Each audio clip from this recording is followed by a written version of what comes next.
I can tell you small little thing.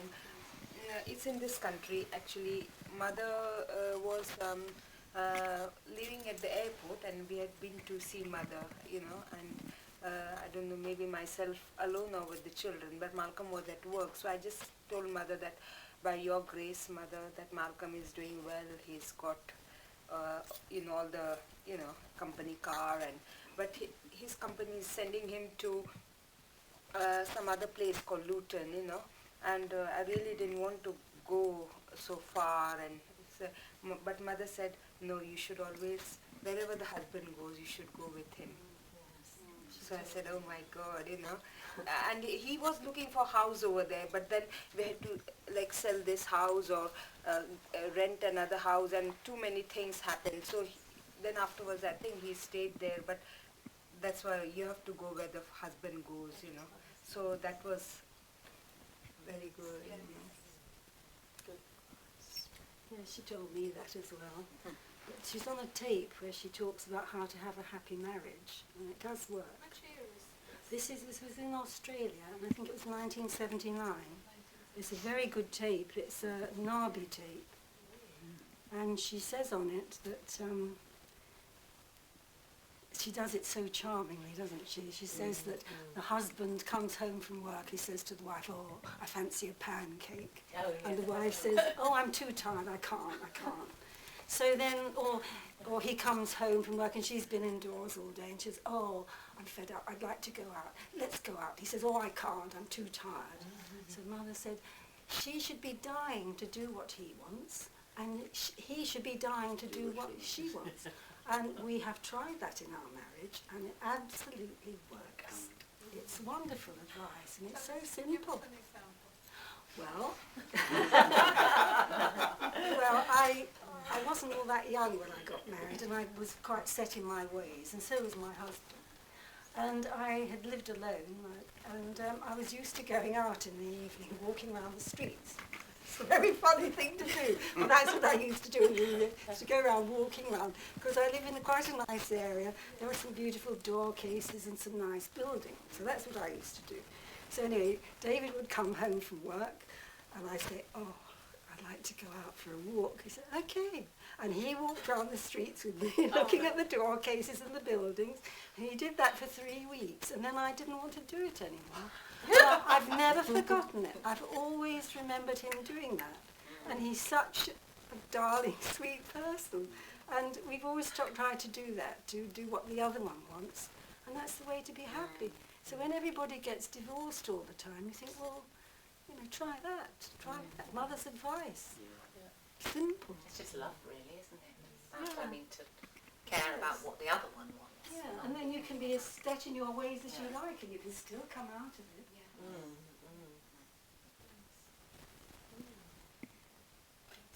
I also feel sometimes it's like all mother's talks and everything. I think they are so, like mother has said, every talk will transform you and all that. And I can see it in practice, because in mother's talks, this Sahajogi children, of course, my daughter is now 25, 24 sort of thing. So, 26 and 24.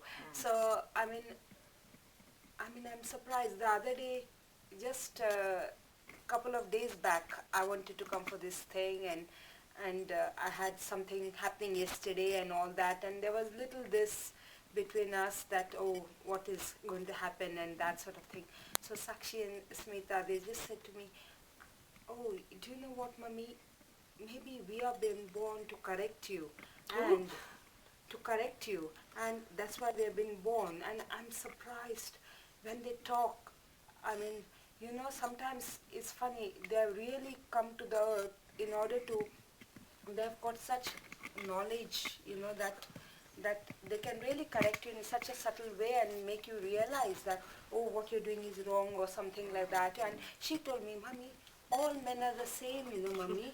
And she says to me, they are like, you have to really, Mummy, they are like babies. And I said, my God, and you have to really, 26-year-old. yes, daughter. Even when she was small, because when she was born, I think when I was expecting, her mother had told me that big soul is coming, taking birth on the earth. She told, I don't know whether she told me or to my brother, but I know that much. And even when she was 9 years old, she had told her cousin, whom she had not seen for a long time, far cousin, when we had been, because she was in Dharamshala, and she had told, do you know what, I've seen God, you know, I've seen God, and you know, that's why we are studying there, because that's God's place. And the cousin was saying, where's this God's place and all that? So she said, Mommy, come here, you know, give realization to this boy, because he was, and both the boys, they were sitting like that in the meditation, and she was only 9 years old, and the boys, they said, oh, now we want to go where the Sakshi and Smita are going, to Dharamshala. That means, you know what, these realized souls, they are really, they're different, and you know, so I mean, it's amazing. Did you get advice from Shri Mataji about children, how to bring them up? It was very simple advice. She just said, you discipline them and I love them. I'll give them the love, you give them the discipline. When my daughter was young, she told me how to put oil and on, they say talu, so that talu has to be filled, because you know, first child, you don't know how to bring them up, and she said you have to put the oil this way and then rub it towards into the middle and fill the this up and all. She showed me how to do that sort of thing, you know, for the baby, you know.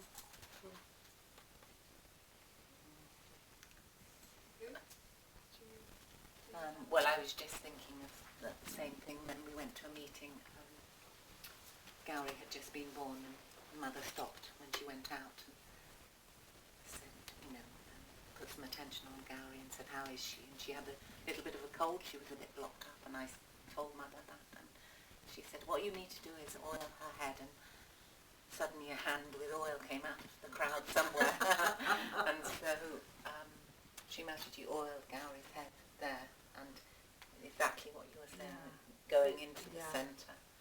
And I just remember seeing Mother's face being very big, and just being very aware of Mother there. Yeah. What about the gentlemen? Did you have any sort of advice on day-to-day activities? No, none at all. They're the children, you see. Mother always says Yes. the right children, doesn't she? One day when she came to Bushy Park, that was the ashram in Bristol, it's just a little amusing thing. I was taking Lakshmi past Mother's bedroom door, and I hadn't put tights on her, and I knew that Mother would say, you know, she should have tights on, and I tried to sneak past the door, and then I was just going past, and Mother said, Ruth? And she said, she should have tights on. And she would ask what you were giving her to, then it was just Lakshmi I had then, and so what I was giving her to eat, you know, if I was giving her something, what have you put in there? She had a little cardigan on, and she said, where did this come from? And I'd actually bought it in a charity shop, and then I knew. And then she said, you should knit for her yourself. You should knit. You should knit for her. Yeah. Which I had actually done a few things, but then I knew she was telling me that it wasn't. The vibrations weren't very good. She doesn't like children, babies in the all in one, does she? No, because the vibrations can't flow, so that, you know, when they wear the fleet, all joined together. Yeah. Also, I remember, I think when the babies are small, I think I should give khichdi, you know, and that's very good for the babies. I think she mentioned rice and moong dal. You know, that's with that's very good and has to give.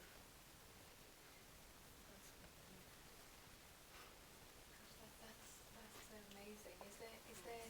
I mean, I'm sure there's loads more. Is there anything else that's just as there inside you and you want to share with us, which we haven't covered? So, I mean, there's loads, I know. It's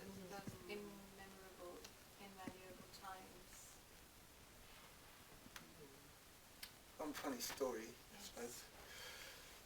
When we were at Brompton Square, I was up on the roof of the house overlooking the garden next door. It was springtime and there was this magnolia tree in the garden next door, and I was admiring it. I wondered how long it had been in there because it was quite developed, and I wondered how much the person who planted this tree had actually paid for it when he first got hold of it. And there was a public meeting that night, and Mother said, during the course of the lecture, she said, when you see a beautiful tree, just enjoy it. Don't stand there asking how long has it been there, how much did it cost.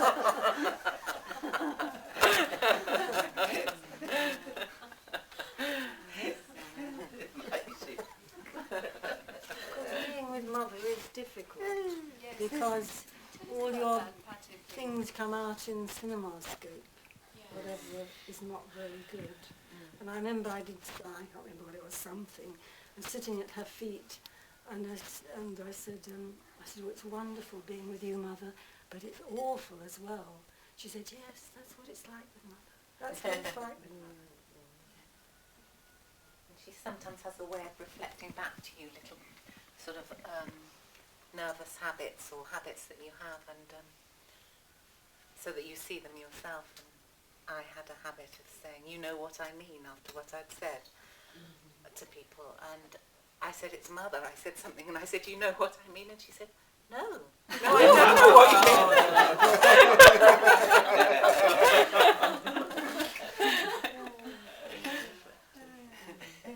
I was addicted to sunbathing, and I had a horrible lesson over that, and I've never sunbathed since. We were in Switzerland, and I went out for a walk in the afternoon, a hot sunny afternoon. I thought, I'll go down to the lake and I'll sit under a tree.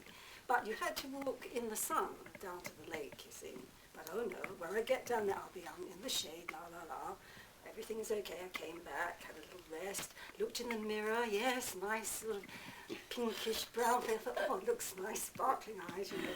So I went into Mother's room, and she said, oh, Baba, what have you done? What have you done to yourself? Shouting out. Felt terrible. Then she shouted and shouted, and she got her son in on. Look at her face, look what she's done.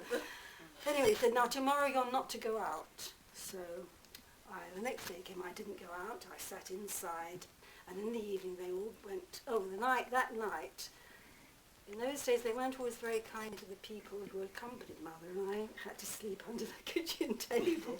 I was bitten by mosquitoes all night. The next day, the whole of my side of my face was all these lumps. So I didn't go out. She came down to them, we were all going out for the programme. And she said, aren't you coming? I said, no, you told me not to go out, Mother. She said, yes, it's all right, you come. So I was sitting in the front of the car and she was behind, so she must have seen the side of my face. What's wrong with your face, she said. I said, well, I got bitten by the mosquitoes, and I never sunbathed after that. That was a horrible lesson. You get shamed in front of everybody.